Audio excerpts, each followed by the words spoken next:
Hi, I'm Sam Bakewell. And I'm Verity Hebbs. And welcome to our podcast, Ancient Astrology with Sam and Verity.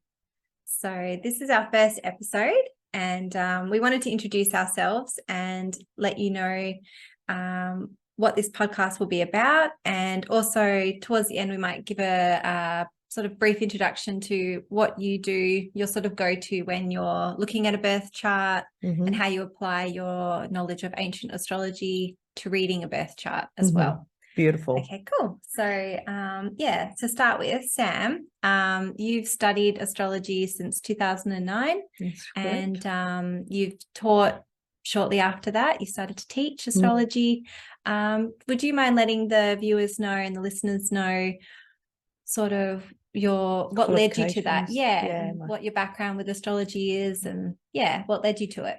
Well, it's all started off, yes, in 2008, actually, when I went for a reading with an astrologer. Oh. Yeah. And so then I was at that stage in my life where I did actually want to learn something spiritual or something outside of normal TAFE and university, I guess.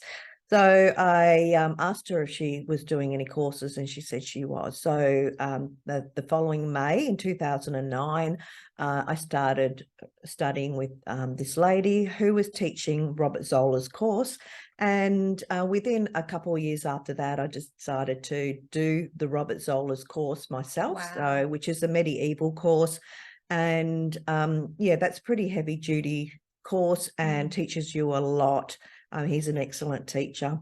And then I sort of, from there, any books that he recommended, I would read. And then I found myself down the rabbit hole, as you do with astrology. And I found myself with Hellenistic astrology and reading Vedic Balance, and anyone that pretty much followed that tradition, probably up to the Arab astrologers, around the 7th, 8th century up to then.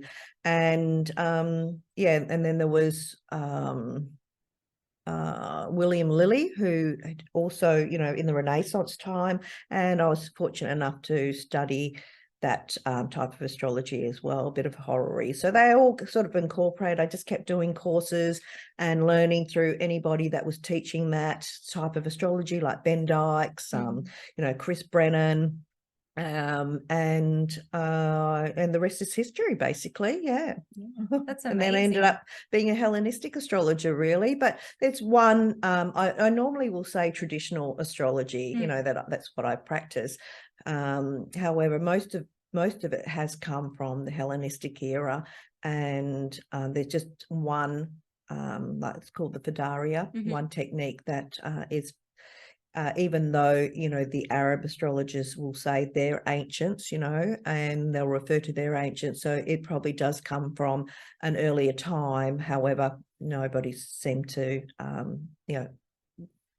can prove that that's come from another era. So yes, that's fascinating. Wow, that's very impressive. It's very in-depth. You study all your life, basically, when you get into astrology. And I think for me, going to the source.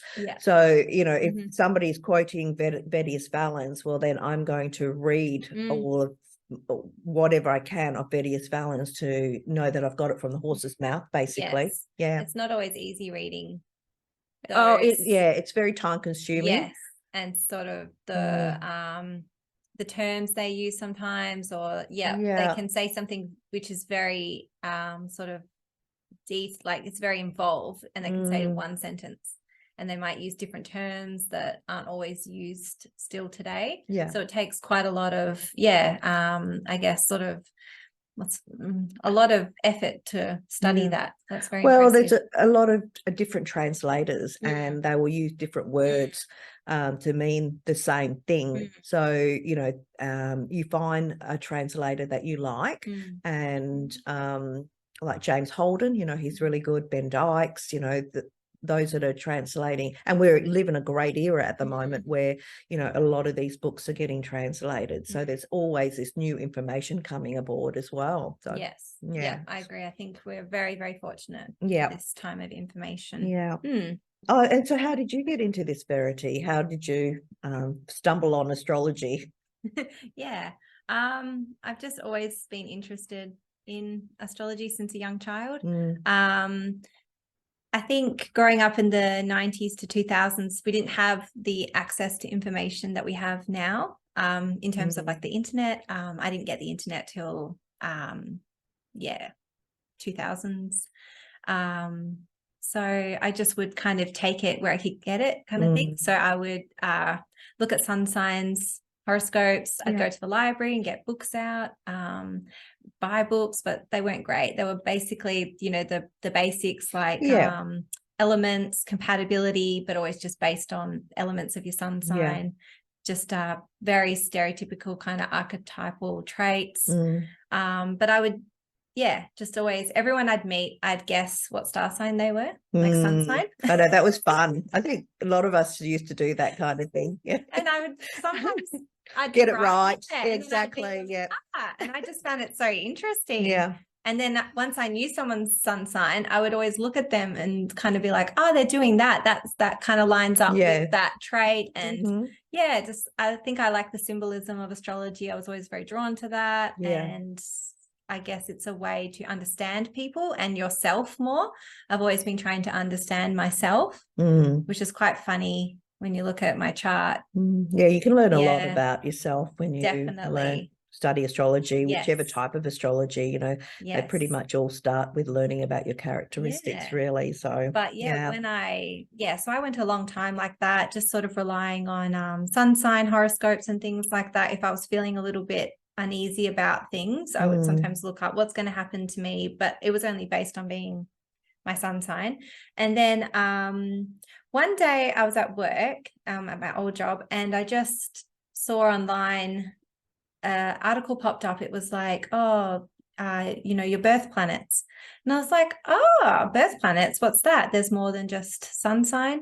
So I was looking into it, and I ended up later on that day when I got home, I went down a rabbit hole of just, what's my Jupiter, what's my Mars, and then like what sun, like what star sign are they in? And then I saw there was a thing about houses, but I was like, oh, this is very complicated. And also just trying to get the information for free somewhere. It was very like brief, and some things sort of contradicted each other. So I was very intrigued, but I didn't find the information I wanted.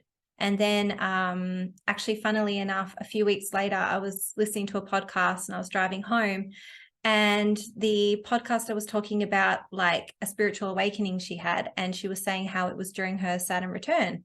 And so I was like, listening up, what's this?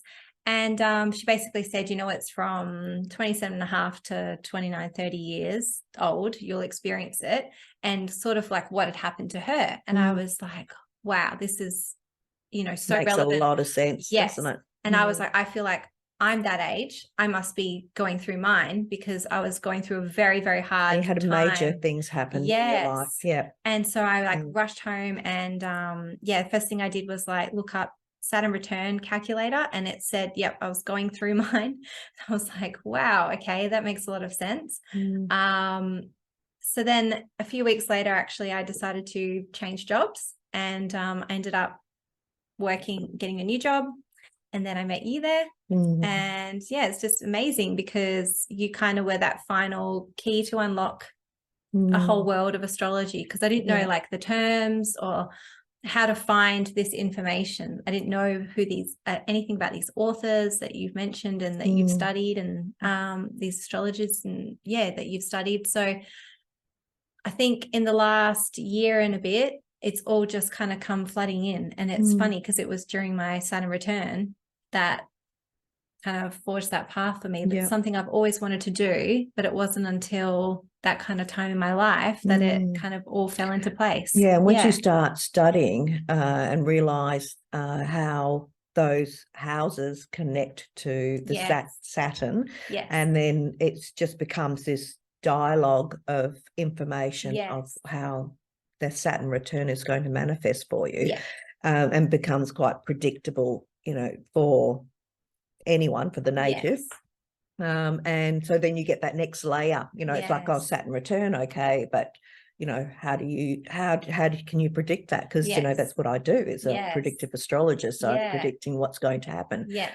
And it was interesting to learn more about astrology during my Saturn return. And it wasn't at the very beginning. I'd already been through a lot of really hard things, but I think that's kind of what needed to be moved out so that I could then focus and learn about astrology.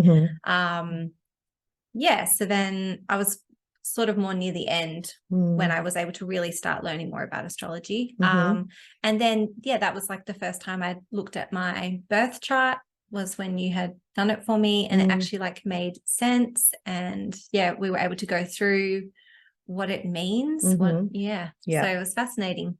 Yeah. So we always start, with lessons, there is a curriculum to it, and it's much the same as the ancients. Nothing I've learned hasn't come from another astrologer back in the day, so I don't really get my information from sort of like modern people who feel like that it feels like this, it's consciously and unconsciously. I like a structure. So I will study whoever, with Zola. And so with everything that I learn, I put into practice, and I follow through with where did that information come from, and read that information. And then you can see that a lot of the astrologers have the same type of structure to learn to assess guidelines, so that you can it can make life easier for you to assess what a planet is going to do. Yes. Yeah, it sort of can start off, you look at it and you're like, oh, this is me. And then it moves on to, oh, this explains stuff that's happened to me in the past. That was kind of how I did it. And then now I'm at a point where I'm like, okay, I understand enough about the planets and the houses to try and figure out what is going to happen next. So I would start with just, what would the month ahead be? And that's kind of where I've, found, okay, I'll make small predictions now about what the month ahead will be. And it's interesting to see how it plays out and if it's what I think it will. And now I'm kind of feeling confident to go ahead and look at, all the sort of the year ahead. And and isn't it wonderful with your children as well, how helpful it can be in raising your children, knowing that another side to, or everything about their personality, basically. Yes. It's exactly. And you can help how you can understand how certain things happen to them as well. You can have things confirmed, because you can think like, oh, I feel like they're like this. Why is that? And then if you actually see it in their chart, you're like, oh, it makes perfect sense. Yeah, it explains it. I know. It kind of, in a way, and same with myself as well. It really helps you understand yourself on a deeper level. But then at the same time, you also, it just brings up an interesting sort of, I guess for me, release, because it's like, okay, I am these things. Yeah. Some things you don't actually have to change about yourself. You can learn to accept them, and then how to manage them, or how to kind of adapt that to help you and to help you grow. Or you can see things as, that makes sense, because I've always felt like this is a challenge. Now I can see it's kind of like a lesson I have to overcome, or something I have to learn to manage. And so it's very interesting. It really does strengthen your knowledge in yourself and your loved ones, and people who do come to you and ask about your chart. I think for me, it's like, I used to be so anxious before, and it really helps you with the anxiety, because you don't suffer from anxiety very much. It is still there, but when you know how things are going to work out and why they're going to play out in that way, it just gives you this, well, I don't know, this peace, that you're never really surprised, I guess. I did too. I was so anxious. And then when I first found out about like malefic planets and all this, I was like, oh, I think you go through a stage where you, for a very Yeah. short amount of time, you're a little bit terrified because Yeah, you're like, exactly. oh, but then you realize it's a circle, and Yeah. the planets always have to go somewhere. Mm. So you just kind of get this feeling like, okay, it's sort of like more Zen. It's like, okay, it's going to be somewhere. It has to be somewhere. You know, Saturn has to go somewhere all the time. It's somewhere. Mars has to be somewhere. You're never going to be free of it. So you just, it's like an acceptance, isn't it? That, and also that maybe everything is bigger than us, or it's already kind of like, I don't want to say like going to happen, but things are going to happen. And it just makes you, because I think a part of anxiety is feeling like as if you can control everything. And then when you finally can let go, that's a big like bringer of peace back in. Yeah, part of anxiety for me was always trying to control things. And now I've realized I can let it go. And yeah, you can only control really yourself and how you respond to things and react to things. Things are going to happen. And yeah, so it's fascinating. And we kind of have inside jokes sometimes, like when we know we're in a malefic sort of month. It is scary at the beginning. Yeah. A lot of people are frightened. And if you can get through that bump, because you just have to know these things, you know, you need these guidelines, and you need to understand that we're not there to frighten you. No. We're there to assess a planet and understand what its capability, and then pre-warn you of you know what this planet can do. You know, of course you've got benefic planets, you know, that will help out, and you have your malefic planets, and you have you know, the other planets as well, and they all have a job to do, but they only do it at a certain time. So when it's the Lord of the Year, then they become like the forefront. You know, they can do what they are meant to do. They can do what they're meant to do through their nature.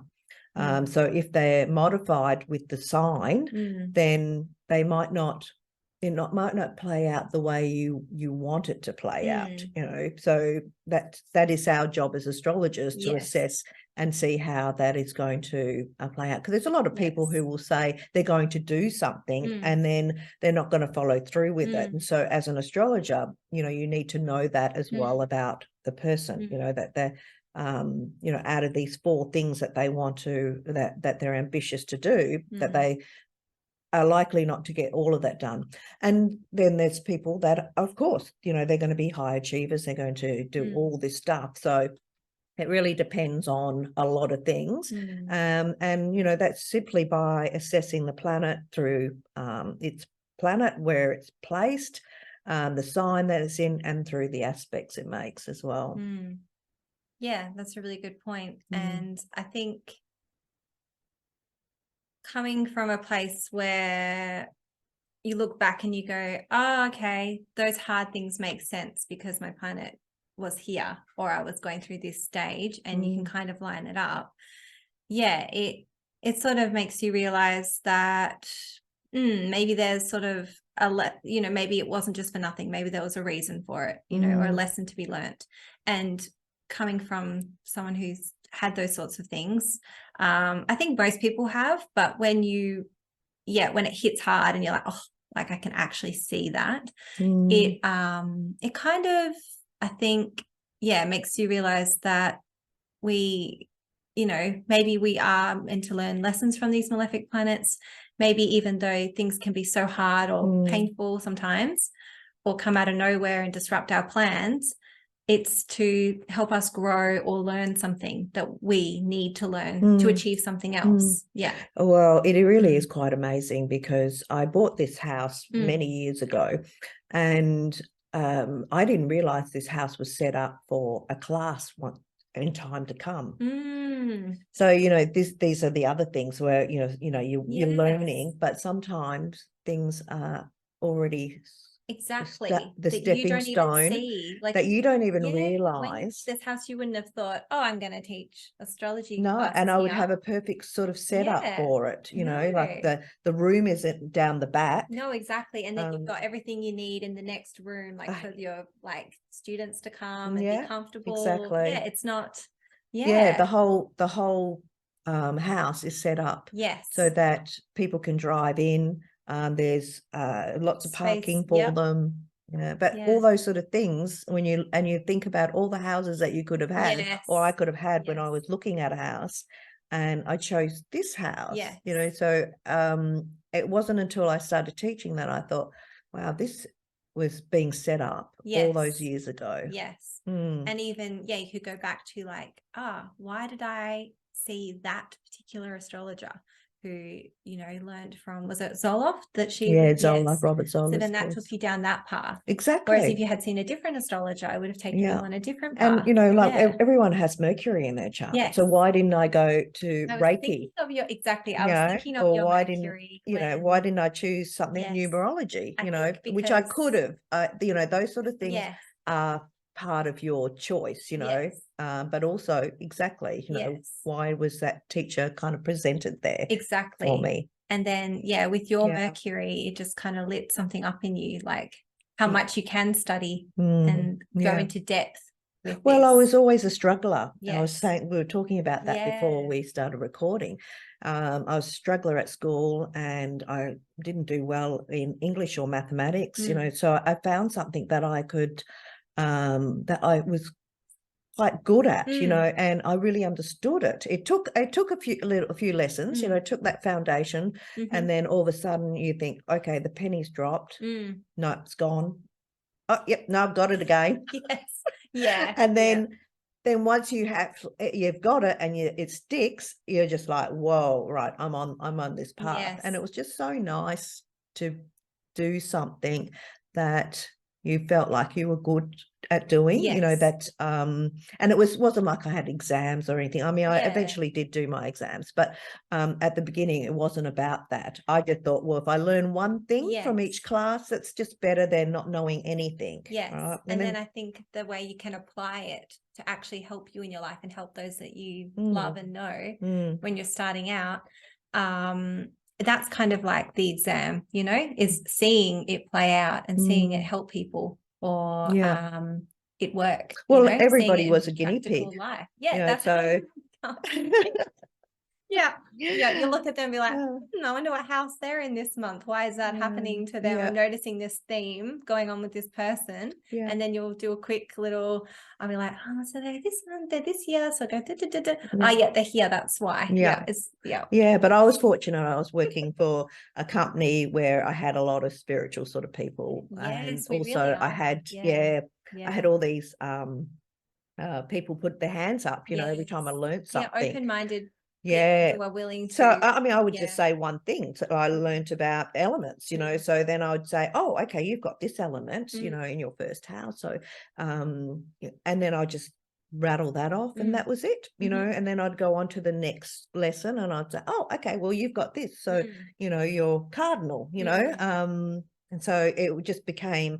I had somebody as a guinea pig for each lesson. And knowing your own chart is probably the first point, you know, the first chart that you really need to know. And you need to know that off by heart. You need to know your planets, where they're placed, you know, what sign they're in, what your ascendant is. So should we go to a chart? That would be great. Yeah. Okay. I will share the screen. A bit slow at this. Okay, so this just happens to be your chart, Verity. So we've taken all the details out and just your names there. But, you know, whenever I look at a chart to start off with, and this is what I suggest to my students as well, is to aspect the chart, right? So you've got your conjunction, your sextiles, your square, your trine, and your opposition. So I'd like to incorporate all that. And also, you know, when you do these things by hand, you find you're starting to get an idea of what the native's all about. So I've also put in the terms and the decan, and I also do the sect, you know, and what kind of condition the planet's in. This one's exalted, this one's peregrine, and whether it's before or before or this one's before the sun, Mm. but it's also below and above, you know, for the sect of each planet. So I'm looking at all that before I start assessing. Yeah, because I guess people can pull up charts. There's free calculators online and stuff which show aspects. So if you put, if you put your information in, it can come up with all of this already. But it is helpful to get a blank chart, as in just with the planets already, and have a go at doing it yourself, because it's just, even if you start off with looking at charts with them already put in, but then once you build up your foundations, you have a go at it, because I found that quite like exciting to do. And also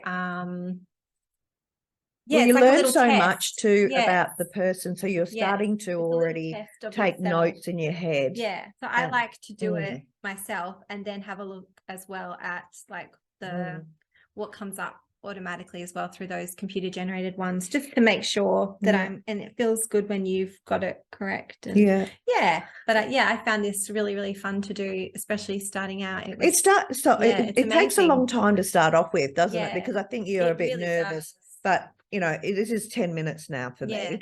But when I first started, it took a couple of hours, to do. And the other thing, that the key thing to Hellenistic or traditional astrology is that signs that the planet rules. So we're looking at, like, if we're looking at your first house, let's say Mars, and we're looking at the exalted ruler of the sun also, we're looking, where is Mars placed and the houses that Mars rules. So we're also looking at the 10th house and the 8th house to start a dialogue. So it's sort of like the first, would you say the first thing that you look at a chart is the sign of the rising? Yes. And then you figure out what planet is the ruling planet of that. Yes. So mine's Aries. Yep. So my ruling planet is Mars. So then your next step is to go, well, where is Mars? Because that will tell more of the story about the condition of my sort of like whole chart, because it's ruled by Mars. Well, yes, that and the exalted Lord, because I think a lot of people forget about the exalted Lord, because it's not just all about Mars. If I was just going to talk to you all about Mars in Cancer and how that manifests for you, it wouldn't be the whole picture. No. There'll be a big section of you missing, the sun in Aries, that you're not as emotion, you do have that emotional side, but you also have this very receives a lot of attention, from yourself, from others, but also you're happy to have that kind of attention because it's in the first house also. So exalted ruler of Aries is the sun. So naturally. So not everyone would have that in their first house, but because I'm Aries rising and sun sign Aries, that's why I have mine there. Yes, a lot of people will say, oh, you're a double Aries, because you've got it in your first house as well. You're an Aries rising. But yes, our first port of call is the rising sign, because this is the native and who they are. And then we would go to the Lord, and then the houses that Lord rules, or the ruler rules, and we would go to the exalted ruler also, and what house does that exalted ruler rule? So interestingly, not everybody's sun sign would be so important. Oh, true. So if they had a different rising sign, it would affect. Like if someone was an Aries, let's say, but and their sun sign was Pisces, with this chart, well, then that sun is in the 12th house, that's cadent, only capable of 25% of its energy, unless it made an aspect with the Lord of the ascendant, then that would be different. They would really be taking on that sun. And not to say that they don't take on some of those personality traits, but the main part about their personality is from their ascendant and from the lords, whether it's one lord or whether it's two, So because mine's quite, yeah, some mine's, signs don't have to, an exalted Lord. yes, mine's quite neat and tidy in a little bit of ways because it matches up. Like my rising sign is the sort of like traditionally, would you say traditionally the first sign, like as in Aries is often represented as the first sign. Well, so it a lot kind of of all people, lines up with the houses for people that well, a lot of do it people that do way, use associate it that, that way. associate it that way. I don't, No. I definitely do not work like that with Aries as the first house, meaning, Aries is about the body and Taurus is about finance, just with the sign. But I know a lot of people do use that. For you, yes, Taurus will rule your finance because it is the cusp. And so we're looking at when we're looking at a sign, because some people say, oh, but I haven't got a planet in that second house. That's a really good point. Yes. And I thought that too. I was like, for example, I have no planets in my second house of money and in my seventh house of of relationships and marriage. And I was like, oh, that's a bit depressing. On first glance before you realize. But we're looking at the planet that rules it doesn't the sign. it doesn't mean that there's nothing going on there. It just means you have to look at the ruler. So my for my finance house, the second house, and my relationships house, I actually have Venus ruling both. Venus and the moon, because we got the exalted Lord as well.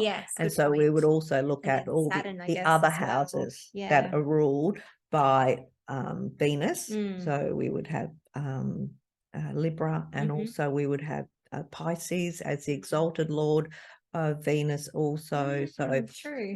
and the third house. So and then that tells the story of and how much money you can make, and then of course then we have our predictive time frames where so the chart doesn't say that there's going to be a lot of money, but then there's certain time frames where you will do better than other years, and maybe as well, it being in the third house, my Venus being in the third house, money, I may want to work in like fields of learning or teaching, things like that. And the short journey as well sort of comes into it, short journeys for work. Okay, so I think we probably wind this up now, and we our next podcast will be teaching, and we look forward to that. So this was our introductory on the two of us and what our qualifications, and just for you guys to get to know who we are, basically. Okay. Thank you. Thanks for listening. Okay, bye for now. Bye.